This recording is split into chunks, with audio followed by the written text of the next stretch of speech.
This is Canon's new EOS M50. I've been using it now for a couple of weeks and I'm just going to tell you guys a little bit more about it, and of course we're going to talk about that 4K video that this camera shoots.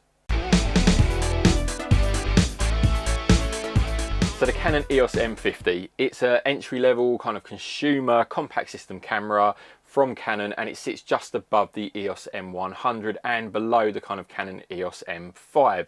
Now the M100 is actually very similar in terms of its features, but what the EOS M50 brings is we've got a hot shoe on top here, we've got a built-in pop-up flash, we've also got a electronic viewfinder which the M100 doesn't have, and importantly on the side we've also got a microphone socket. So between the microphone socket and the hot shoe, that obviously means that it's going to be a good option for those who want to do a little bit of video, particularly vlogging, because it has got that front facing flip out screen. And of course when it comes to video, this shoots 4K and it's the first Canon consumer compact system camera that actually does that. However, there are quite a few restrictions when it comes to shooting 4K, so we're going to talk about those a little bit later and find out exactly what you can and what you cannot do.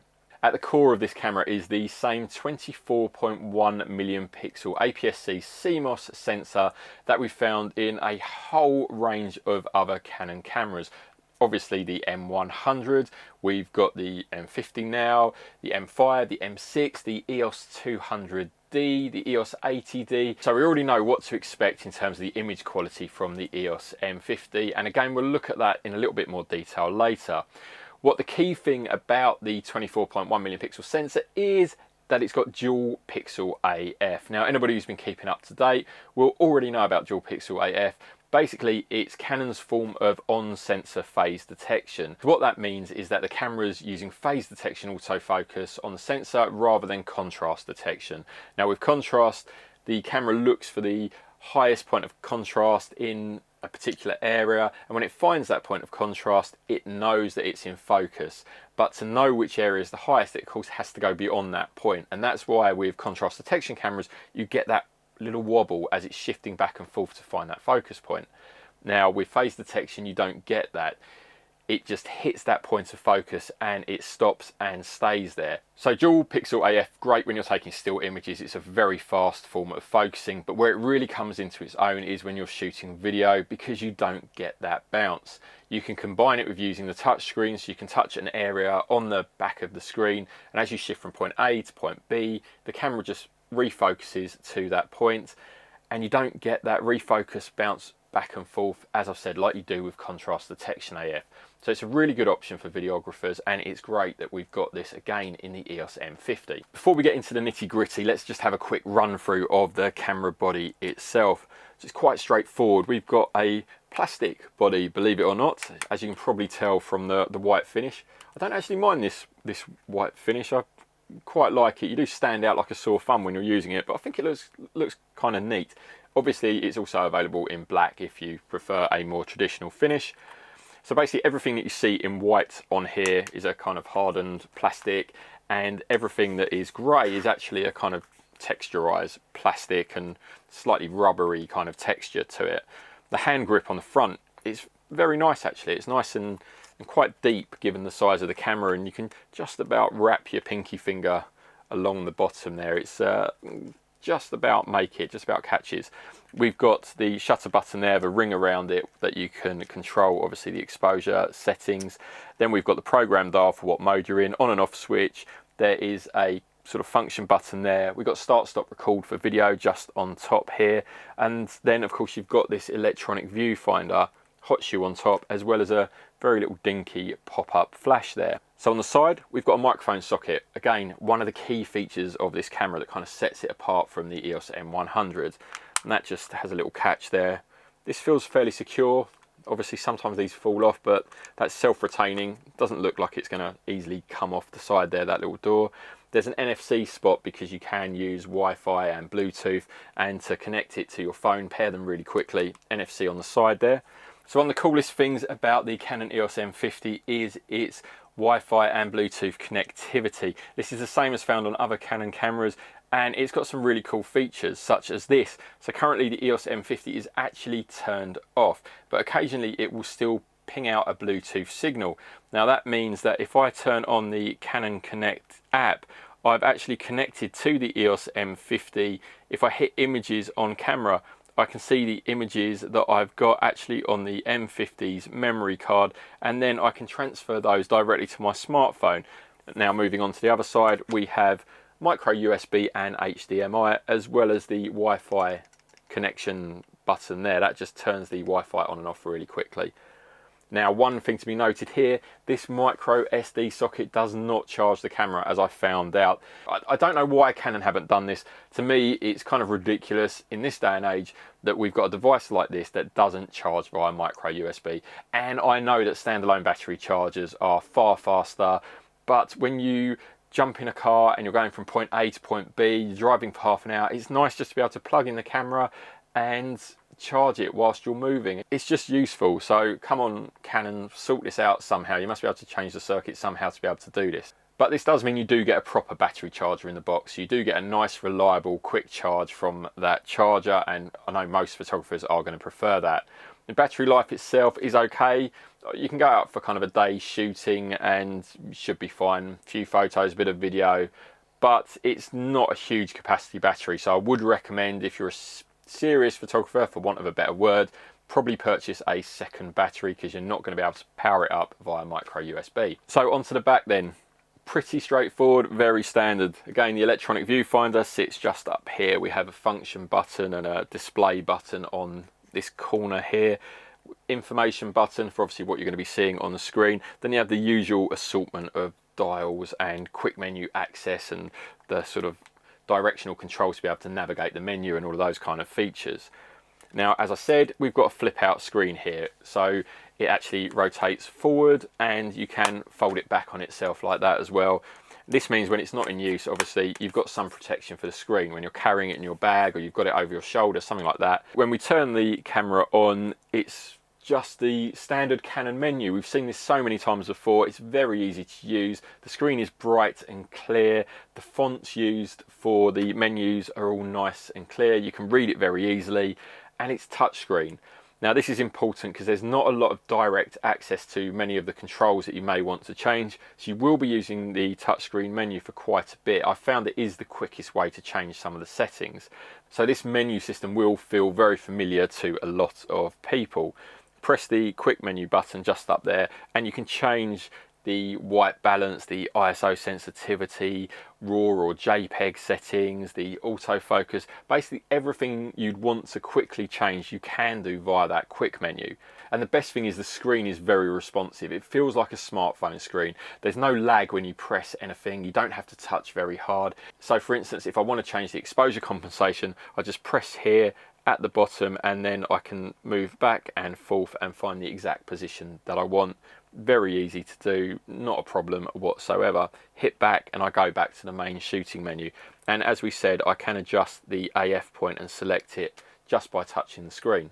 Same thing, want to change the ISO, just press the button there, and again we can use the slider just to switch to the ISO setting that we want, or we can use the left and right buttons there which do the same thing but obviously a bit more precise. So let's talk about image quality. I said at the beginning it's exactly like we kind of expect from this sensor. We've seen this before. It's got a kind of restricted dynamic range when you compare it to what some of the Sony sensors are doing in Sony cameras.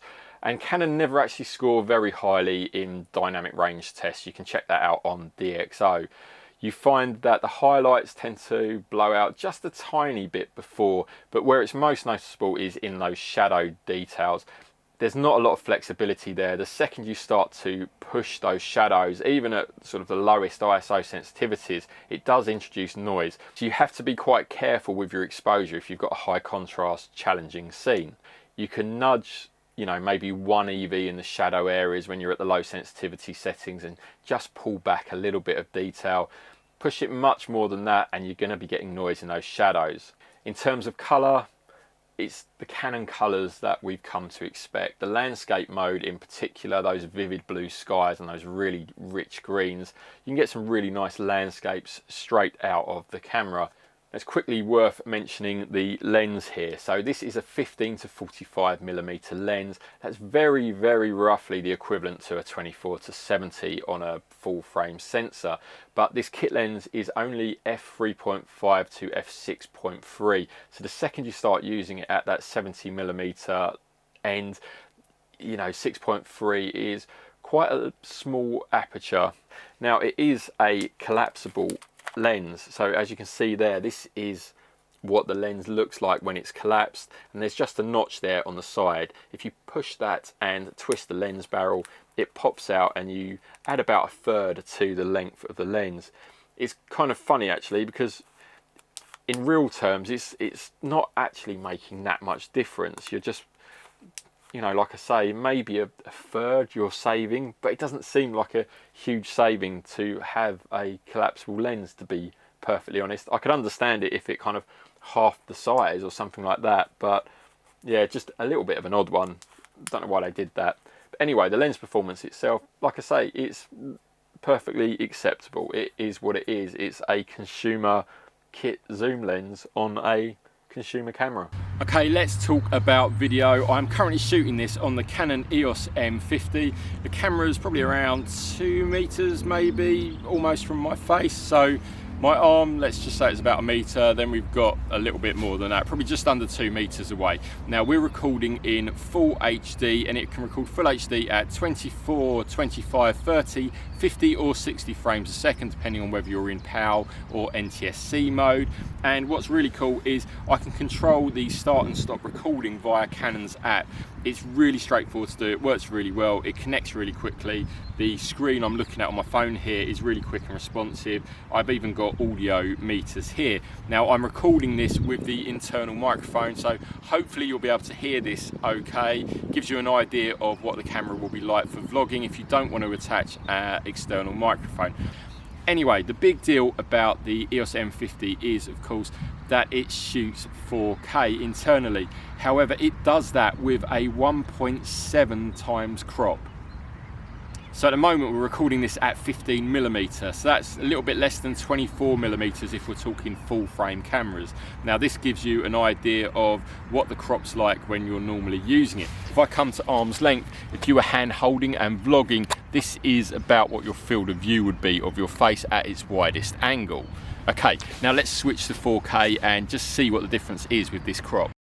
So this is what 4K looks like. Again, you can see just how far I am away. We're still at that same length. I'm sitting in exactly the same spot, and now we're recording 4K footage. So you can see it narrows it in quite a lot. So we've got 1.7 times. So by the time you've taken that 15mm, times it by kind of 1.5, 1.6 to account for the APS-C sensor, times that again by the 1.7. What you're looking at now is much closer to between around 38 to 40mm equivalent if you were shooting full frame. So not particularly wide. Now again, I'm sitting a couple of meters away here and it looks all right. It looks fairly nicely framed and it's certainly usable. But if I was to use this for vlogging, and if I get in a bit closer and I hold on to the camera, for vlogging this is more like what you're going to be getting, and it's just far too close to somebody's face. You're going to want to hold it out on a tripod just to get it that little bit further away from you. However, if you're doing bits to camera like this, then you know it's going to be fine because you can always come and sit further back here. Now, last quick test, I'm also going to do this in the 4K mode. I'm just going to put the Video Mic Pro on and carry on talking and just see what difference it makes to the sound quality compared to the internal microphone. Okay, so we're 4K and now we're using the Rode Video Mic Pro Plus for our audio. It should hear maybe that's a little bit clearer than using the internal microphone. So now we're back again and it's not plugged in. This is using the internal microphone. I'm about 1 meter away from the camera. Now let's plug it, Rode Video Mic Pro back in, and then this is me back about 1 meter away and I'm recording with the Rode microphone. Hopefully that gives you an idea on the audio. We're back to shooting in full HD. I've still got the Rode Video Mic on. Now the camera's on a tripod and I'm just holding it out in front of me using one of the legs as if I was using a kind of selfie stick, and I'm walking along. Now I should have dual pixel AF when I am in this mode, so if I lock onto my face here, the camera should stay pretty locked onto my face. Even sort of if I disappear out of shot or pan around the camera, I can see it in front of me here. The little square is staying really locked onto my face. That's really, really great. And we've got image stabilization turned on. So the monopod, or tripod, sorry, is acting as a bit of ballast, a bit of stability here, but you should get some pretty nice smooth footage. And this, of course, is shooting in full HD mode. Now let's switch to 4K and see what kind of difference it makes. Okay, now I'm holding the camera at roughly the same distance and we're in 4K mode, and you can already see the difference in the crop.